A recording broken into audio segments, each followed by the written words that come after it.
네, 주요 이슈를 키워드로 풀어보는 뉴스픽 시간입니다. 보도국 한솔 기자 나와 있습니다. 한 기자, 오늘 첫 번째 키워드 뭐예요?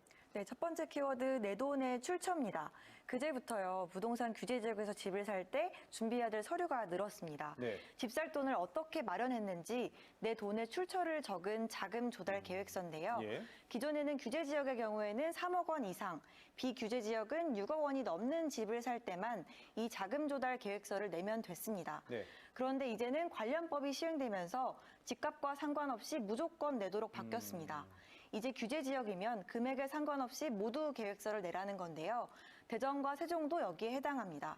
비규제 지역은 기존처럼 6억 원이 넘는 집을 살 때만 계획서를 내면 됩니다. 자금 조달 계획서, 좀 생소한데 그래서 뭐를 준비해야 되는 겁니까? 네, 내가 사려고 하는 집이 규제 지역 중에서도 투기 과열 지구인지 조정 대상 지역인지에 따라 차이가 있는데요. 네. 우선 규제 지역이면 기본적으로 자금 조달 계획서를 내야 합니다. 아까 말씀드린 것처럼 대전과 세종 전 지역이 포함됩니다. 규제 지역 중에서도 투기 과열 지구에 집을 샀다.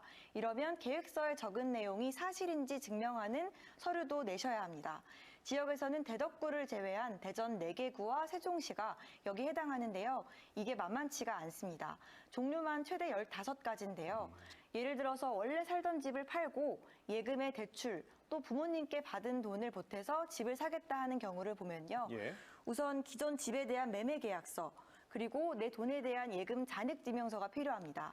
또 대출 신청서와 증여받은 돈에 대한 증여 신고서와 납세 증명서도 내야 합니다.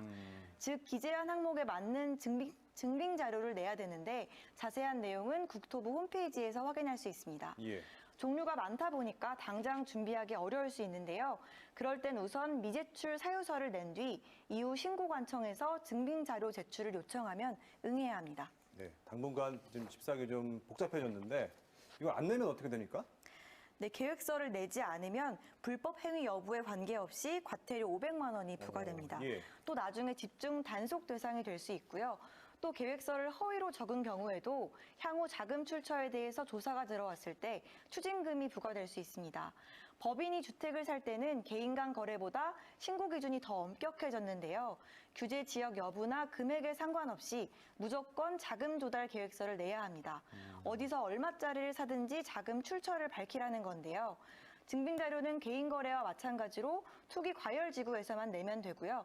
다만 법인은 법인 등기 현황과 거래 상대와의 특수관계 여부, 주택 취득 목적을 추가 신고해야 합니다.